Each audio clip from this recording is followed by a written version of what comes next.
오늘 오픈 인터뷰 묻지도 따지지도 않고 모셨습니다. 대배우 이순재 씨 모셨습니다. 어서 오십시오. 안녕하십니까.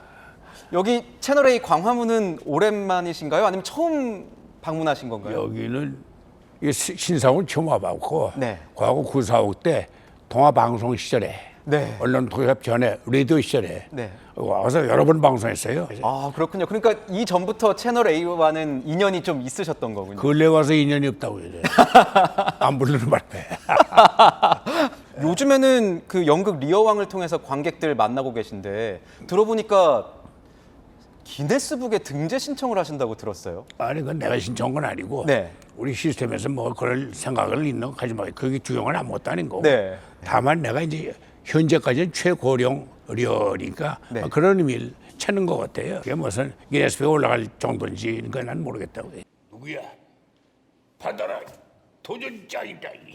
아무리 키 큰 놈이라도 문제없어. 대변. 2021년에 이어서 리어왕 무대가 두 번째시잖아요. 두 번째. 공연 시간이 얼마나 되시나요? 3시간 20분입니다. 아유, 3시간 인터미션 20분. 빼고. 네. 아니 근데 그렇게 되면 인터미션을 빼더라도 체력적으로 좀 부담은 안 되세요? 부담되죠. 예, 부담되죠. 왜냐면 이게 대사가 바로 주고받고는 게 아니라 질러 되긴 대사가 많아요. 독백이 더군다나 이 리어가 이제 바닥에 떨어지면서 그 울분과 이런 것들이 폭발하는 대목들이 많이 있다는 말씀이에요. 감정이 확 폭발하는 대목들이 많아요. 코델리아, 얘 영영 가버리고 말았구나.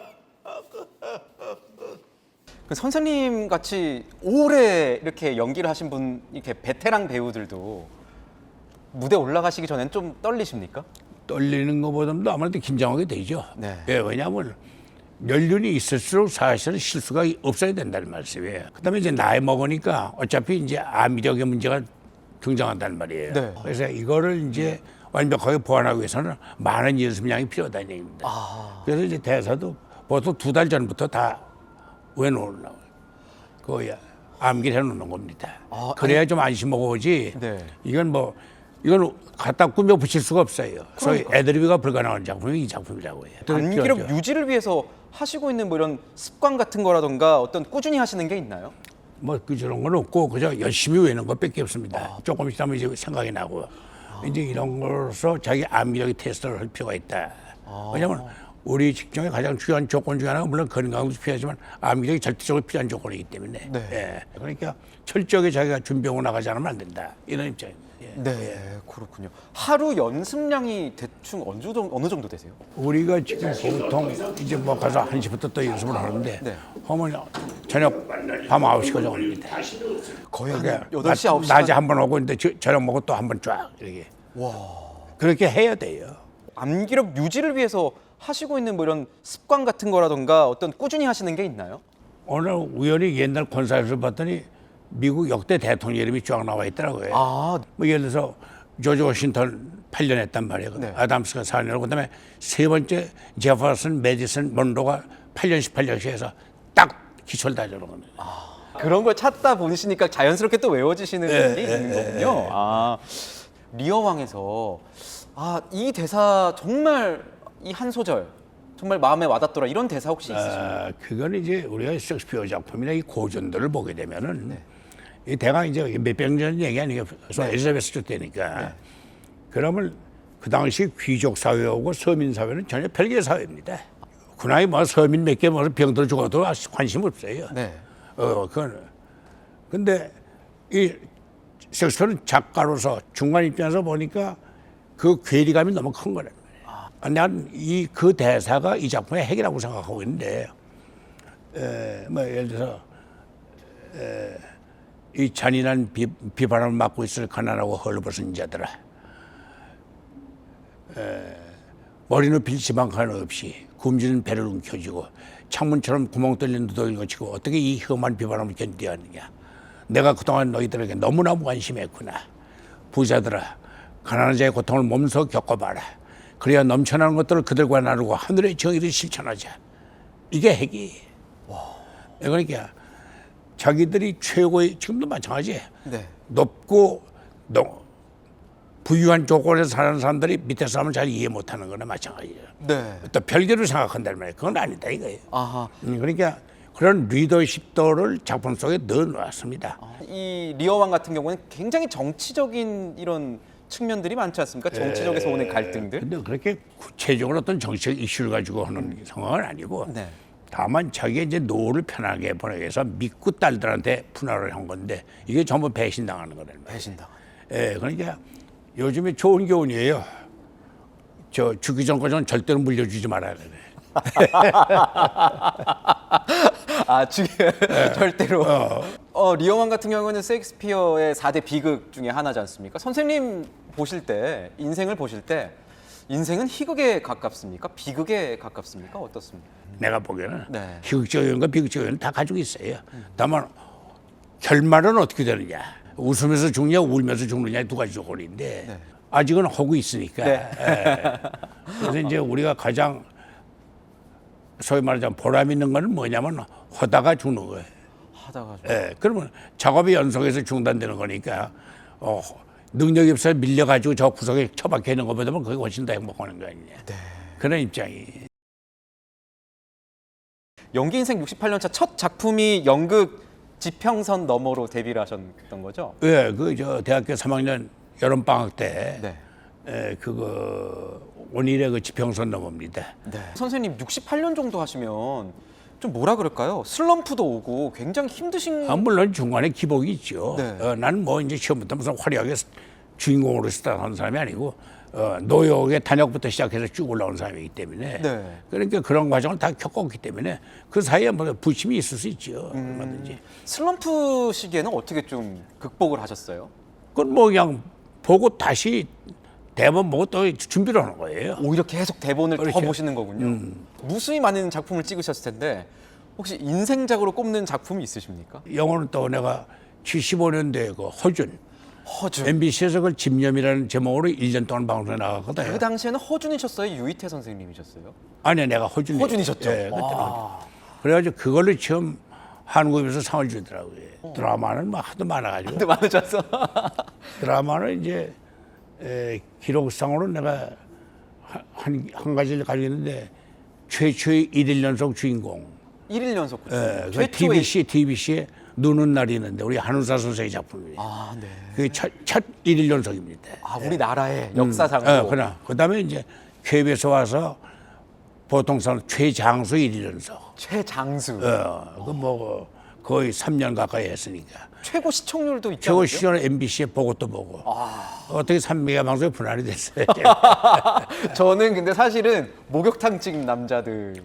오늘 제가 홀리원이라는 걸 딱 확인하는 순간 짜증나.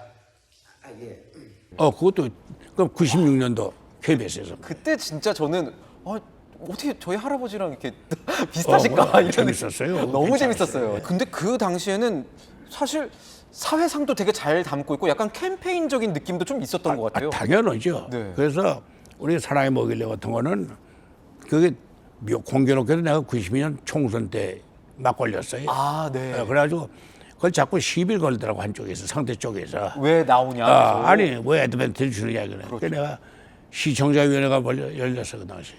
MBC를 열렸는데 이거 중단해야 된다고 그러더라고. 그래서 내가 시청자위원장한테 당신은 정치인이요 시청자위원장이요. 여보 국민이 65%가 보는 드라마야. 이거는 가족의 그다음에 이 저 사회적인 던지는 메시지 가치관 여기 다 담기는 작품이다. 이걸 당신이 뭔데 중단해? 나는 이게 창업이야. 그러고 내가 저 멋대어를 한 적이 있는데 계속 나갔죠. 그렇죠. 방송 90일 전에 출연하지 말라는 건 나 때문에 생긴 거예요. 근데 정치인 해보시니까 어떠세요? 많은 것 좀 배우신 것도 있으셔요?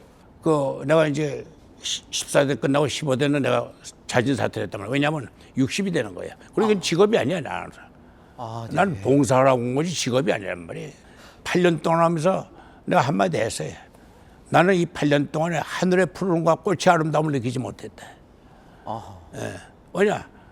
동네 무슨 사고가 생기면 전부 내 책인 거고 물 날리려면 전부 나 때문에 생긴 거고 이런 입장에서 전부 보다 보니까 그래서 그 8년 동안에 겸손을 많이 배우고 나갔어요. 겸손한 거는 많이 배우셨군요. 국민 배우 대바리 아빠, 직진 순재, 야동 순재, 꽃탈배 별명이 진짜 많으세요. 어떤 별명이 가장 마음에 드세요? 괜히 뭐 작품을 때마다 다 새로운 별명을 갖다 붙이는 건데 난 전혀 관심이 없어요. 관심이 없으세요? 예. 그래도 아니 사실은 야동 순재 이걸로 많이들 요즘 어린 친구들은 많이 알더라고요. 그건 저희들이 보고서 재밌으니까 그런 거지. 아니 저는 솔직히 근데 그런 극본을 딱 받으시면 이건 하지 맙시다. 이거는 그건 처음에 사실 하지 말자고 그랬거든. 왜냐면 그때만 해도 우리 내 나이 생각해가지고 내 대학교 동료들, 고등학교 친구들 봤을 때 저놈은 나이 먹어가지고 별짓 따온다 이 소리 듣고 싶어가지고 야 이거 아니라도 얼마든지 재밌는 시츄에이션이 많은데 그냥 하자 그러더니 자꾸 이제 작가 연출자가 자꾸 얘기를 하더라고요. 그 재밌다. 재밌다. 본인은 대단히 난처지만 네. 객관적으로 볼 때는 상당히 재밌다. 어떤 의외성 같은 거군요. 능력도 없는 영감이 그거 보고서 이따가 마누라한테 들킨 것처럼 난처한 게 없다. 또 친구들 거죠. 도망가는 건데 재밌다고 객관적으로 보면. 아니 자꾸 그게 떠올라서. 그래가지고 그게 히트한 거예요. 이승기 씨는 뭐 가수기도 하고 배우인데 축사를 하셨었다고 결혼식에서. 그게 뭐냐면 네. 이승기 군은 이제 나하고 더 킹 투 하츠 거기 이제 나하고 출연했단 말이에요. 같이 이제, 나오셨죠. 또 사람이 착하고 아주 영민하고 그렇더라고요. 그다음에 또 우리 견빈 씨 딸하고 결혼했으니까 또 그것도 내가 알거든. 네. 이거. 그러니까 둘이 그러니까 얼마나 축하해. 근데 나는 의뢰 날 주례시킬 줄 알았다고. 근데 주례 없이 오더라고. 주례 없이 해서 축사를 그래. 하셨군요. 그래가지고 이제 우리 이제 축하하게 우리 참여했더니 한마디 하라고 그래가지고 내가 한마디 한 거예요. 축사 재밌게 하셨다는 또 소문이 있어가지고. 아니 근데 내가 이제 가끔 주례할 때도 신랑 신부한테 그 얘기를 해요. 젊었을 때 적극적인 사랑을 나누라네. 나는 왕성하게 적극적으로 사랑을 나눠라. 그리고 사랑에 많은 메모리를 남겨놔라. 추억을 많이 만들어라. 추억을. 이게 뭐냐 나중에 힘들었을 때 서로 문제가 있을 때 그 메모리를 가지고 극복해낼 수 있다는 얘기. 예. 그런 것 같습니다. 그러니까 적극적으로 사랑을 해라. 적극적으로 사랑하라. 그리고 또 힘이 있을 때 활용을 해야지 뭐 이제. 선생님께서 보시기에는 인생에서 전성기가 언제셨던 것 같으세요? 나는 글쎄 무슨 전성기라고 느낀 건 별로 없는데 왜냐하면 뭐 번쩍번쩍 해가지고 무슨 빛나는 상을 타고 뭐 이런 경우가 거의 없다는 말씀이에요. 그냥 그저 이어올 뿐이지. 꾸준히 이어오신 스타일이시죠. 이어올 뿐이지 뭐 튀거나 이런 경우는 없었어요. 다만 그러다 보니까 항상 뭔가 부족한 것 같다, 한간 모자란 것 같다는 어떤 자상이 생기기 시작해가지고 사실 그걸 보완하기 위한 자기 노력이 필요했던 거란 말이에요. 네. 그러다 보니까 어느 정도 이제 거기에 따라서 조금씩 한 발짝 한 발짝 나아지기 시작하고 뭔가 좀 완성도가 생기기 시작하는 이런 조건이 아니겠는가. 전성기는 없었지만 꾸준히 해왔다. 그건 어떻게 보면 선생님께서 자기 관리를 굉장히 잘하셨던 것 같은데 지금도 전성기인 연예인들이 뭐 솔직히 말씀드리면 뭐 성범죄라던가 뭐 마약 범죄라던가 뭐 경제 관련된 이런 범죄들에 연루가 돼가지고 막 헤드라인에 올라옵니다, 뉴스에. 이런 모습들 보시면 좀 어떻습니까? 안타깝죠. 요즘에 이제 문제는 뭐냐면 이게 풍요로워지니까 그다음에 젊은 나이에 최고의 명성을 획득하다 보니까 거기서 생기는 일종의 심리적 변동 아닌가. 그러다 보니까 결국 사회 문제가 되는 거고 그러니까 스스로 자기 체면과 자기 위치 그다음에 자기를 옹호하는 팬클럽들이 있잖아요. 네. 나는 그거 없어. 팬클럽을 안 해봤으니까. 또 그런 사람들, 자기 성원해 주는 사람들의 입장을 생각해서 절제를 해야 된다 이게. 그래서 우리 직종은 공적인 공인은 아니지만 사적인 공인적 역할을 하고 있다. 그런 걸 항상 인식하고 내 일거수일투족이 젊은 아이들, 애들 여기 얼마나 영향을 미칠 수 있는가 하는 걸 늘 염두에 두고 자기 절제를 해야 된다. 아하, 그렇군요. 그러면 마지막 질문으로 앞으로의 계획은 뭐가 있으십니까?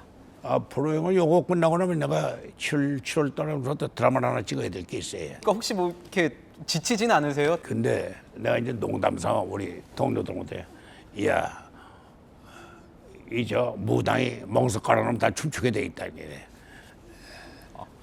집에서 기어 나와더라도 현장에 딱 오면 일어서게 돼 있어요.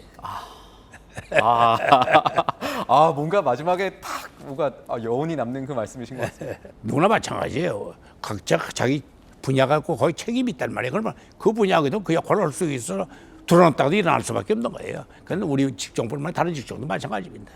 그렇잖아요. 공무원도 마찬가지지. 네. 자기가 맡은 책무인데 어떻게 들어놓겠어요? 나가야지. 예. 마찬가지. 열심히 하도록 하겠습니다. 감사합니다, 선생님. 아유, 감사합니다. 지금까지 연기자 배우 이순재 선생님이었습니다. 고맙습니다. 고맙습니다.